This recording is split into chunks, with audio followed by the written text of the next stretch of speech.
Assalamualaikum warahmatullahi wabarakatuh. Apa kabar sobat sekalian? Semoga baik-baik saja. Jumpa lagi di channel Rahmat Romani. Kali ini kita akan membahas berita hangat dan masih hangat diperbincangkan, yaitu tentang kasusnya Munarman ya. Kasusnya Munarman yang sekarang lagi proses terhadap dugaan tindak pidana terorisme yang sangat kita sesalkan. Ya, kita sesalkan kepada kenapa Munarman itu jadi sekarang itu jadi target ya. Kalau kita melihat banyak sekali pengamat ataupun tokoh yang mengatakan bahwasanya ya, ini adalah Munarman sedang dibidik dan lain sebagainya ya. Nah, kita tidak tahu bagaimana kelanjutannya, tapi ini ada kelanjutan dari sidang Munarman ya, yang dilansir oleh Detik News ya. Munarman soal keluarga saksi jadi bomber. Mereka sesat kok saya disalahkan ya. Langsung saja kita bacakan. Munarman tidak terima atas tudingan saksi Z pada sidang kasus terorisme di Pengadilan Negeri Jakarta Timur. Munarman menyebut tudingan saksi Z itu tidak berdasar. Munarman kemarin di sidang jelaskan juga keluarga itu hijrah dan ngebom karena paham yang sesat, kok saya disalahkan. Munarman tanya, kapan EPI atau saya ajari ngebom? Ya, mereka tidak bisa jawab, ujar pengacara Munarman Aziz Yanuar kepada wartawan. Waktu ditanya Munarman, tahu tidak konsep FPI hidup mulia atau mati syahid itu bagaimana? Mereka bilang tidak tahu. Gitu. Mereka mengaji sama yang paham sesat, tapi Munarman yang disalahkan ibunya ya. Kasihan ya. Jadi ada mislead bagaimana apa yang disampaikan oleh Munarman itu sampai bisa dipahami salah oleh yang yang disampaikan oleh saksi ini ya. Dan bagaimana mungkin apa yang disampaikan itu tidak dilakukan proses berpikir dulu, langsung melakukan aktivitas tindak pidana sampai ngebom ya. Yang disalahkan justru Munarman yang kita ketahui tidak mengajarkan bagaimana cara mengebom.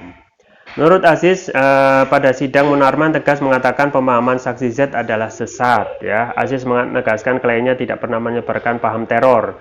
Pada sidang kemarin jelas-jelas Munarman katakan pemahaman para saksi itu sesat, sama seperti pemahaman aparat Densus dan JPU yang memahami ceramah Munarman secara sesat. Bahkan mereka harusnya jadi tersangka, bukan Munarman. Jelas bahwa Munarman tidak menyuruh, mengiming-imingi atau membujuk orang lain untuk melakukan baiat, ujar Aziz. Aziz juga menuturkan acara yang dihadiri Munarman di Makassar tidak ada soal baiat. Fakta bahwa Munarman hanya tanggal 24 dan 25 isi seminar yang materinya tidak ada soal baiat, tidak ada soal jihad, tidak ada soal hijrah. Tahu-tahu dipelintir soal begitu sampai soal bom. Soal syariat Islam di level negara, bahkan Munarman katanya syarat untuk menerapkan hukum pidana Islam dan jihad adalah kewajiban negara, tiba-tiba dipelintir bahwa jika tidak ada ISIS daulah maka sholat puasa haji tidak sah. Ini kan ngawur pemahaman aparat penyidik dan JPU yang jadikan itu sebagai suatu pidana, jelas Aziz.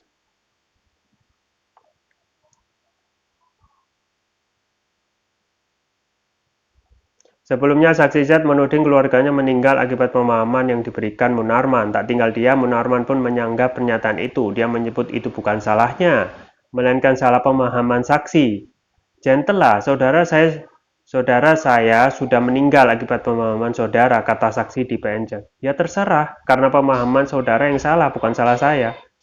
Balas Munarman. Saksi Z menyebut keluarganya menjadi bulan-bulanan masyarakat karena dakwah yang disampaikan Munarman saat di Makassar. Namun Munarman menegaskan dirinya tak meminta mereka berbaiat di ISIS. Ada tidak saya menyuruh baiat, tanya Munarman. Respon saksi Z. Dibalas. Ana keluarga daerah FPI semenjak antum datang ke Makassar, keluarga Ana jadi bulan-bulanan akibat dakwah-dakwah antum. Sampai mereka mati. Ingat, antum cuma sendiri ditahan. Ana, kakak saya sudah meninggal, sudah berapa orang, kata saksi Z terkait pemahaman saudara, kata Munarman. Bukan pemahaman saya, itu akibat taklim antum. Ya, taklimnya jawab saksi Z.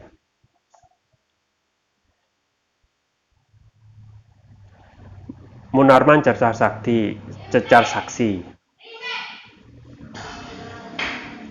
Munarman sempat tersulut emosinya ketika saksi AM menyebut segala rentetan peristiwa tidak akan terjadi jika Munarman tidak menghadiri kegiatan 24-25 Januari 2015 yang kental akan atribut ISIS. Suara Munarman meninggi saat mencecar saksi karena dia menyimpulkan di atas menyimpulkan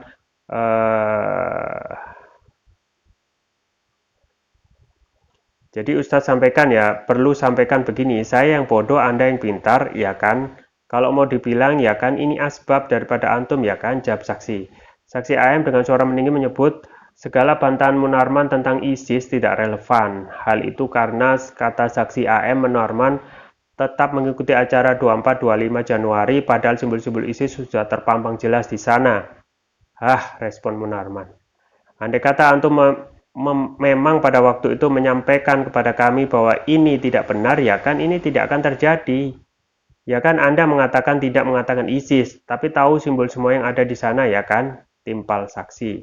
Munarman pun langsung memanggil saksi AM dengan nada tinggi.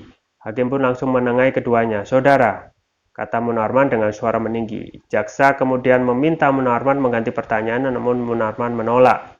Izin majelis hakim sudah jelaskan, tolong diganti pertanyaannya, kata jaksa. Tidak, ini saya tetap di sini, terserah saja, jawab Munarman.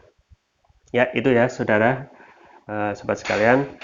Jadi memang, ya kalau kita melihat perkembangan kasus Munarman ini benar-benar ya sesuai apa yang disampaikan oleh pengacara dan yang disampaikan oleh media, juga banyak sekali rekayasa yang sudah disampaikan ya. Kita juga sangat menyesalkan ya dengan kiprahnya Munarman yang tidak ada indikasi dia melakukan terorisme ya. Coba sekarang misalnya kita fair saja, apa terorisme apa yang disampaikan ataupun yang dilakukan oleh Munarman, bentuk teror apa yang dilakukan, mengebomkah atau melakukan pembunuhan, kan tidak ada kan ya, tidak ada ya. Bahkan banyak sekali yang keluar apa namanya disampaikan atau banyak di media itu banyak fakta tentang rekayasa. Misalnya tempo hari itu ada dalam BAP keterangan saksi itu yang jawaban nomor 16 misalnya itu ada tulisan jawaban yang diarahkan ya. Nah, ini patut diduga jawaban diarahkan titik-titik ya seterusnya ya. Nah, ini patut diduga adalah apa namanya? Jawaban yang lupa dihapus gitu ya. Jawaban yang lupa dihapus ya. Dan memang kalau kita melihat ya tidak masuk akal juga, misalnya ceramah-ceramah Munarman misalnya pada tanggal 24 sama 25 misalnya hanya 2 hari itu ya, itu langsung bisa membuat pemikiran orang itu langsung berubah gitu ya. Nah, kita memang tidak tahu esensi ceramah yang disampaikan oleh Pak Munarman ya sampai bisa merubah pemikiran orang sampai mengebom ya.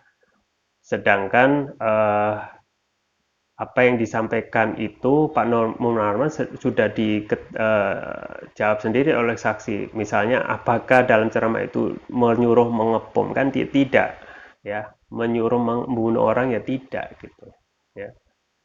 Seseorang yang berceramah kemudian apa yang diceramahkan itu dipahami salah ya, berarti sebenarnya yang salah kan ya secara logika ya yang menerima pemahaman salah tersebut gitu ya.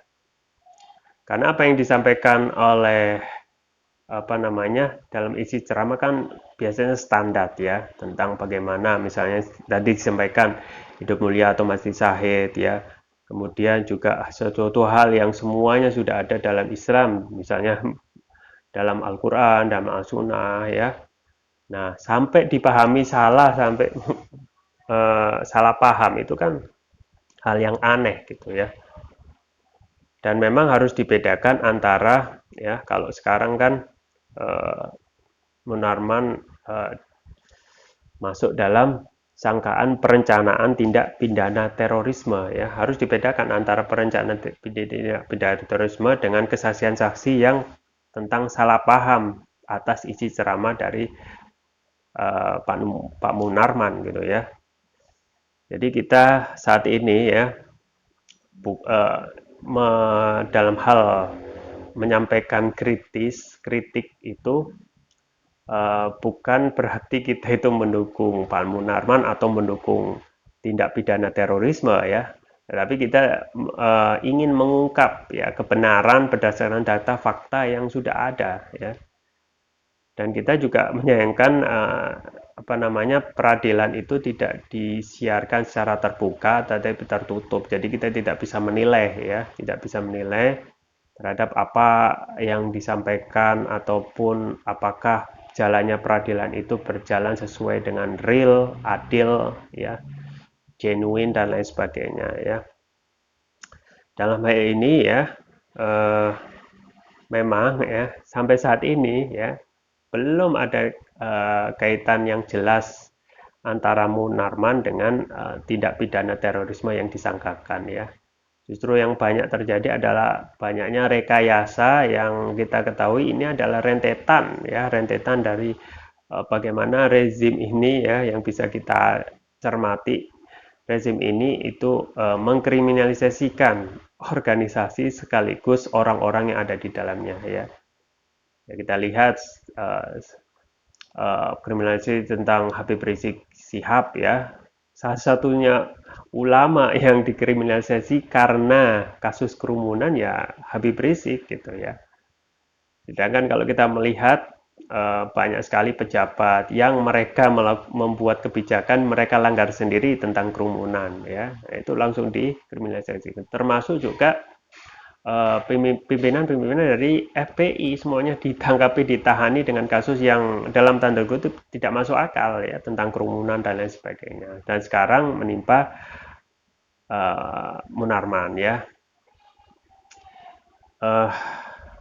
Dalam hal ini ya kita hanya bisa berharap ya, berdoa bahwasanya supaya keadilan itu benar-benar dijunjung tinggi dan dalam hal ini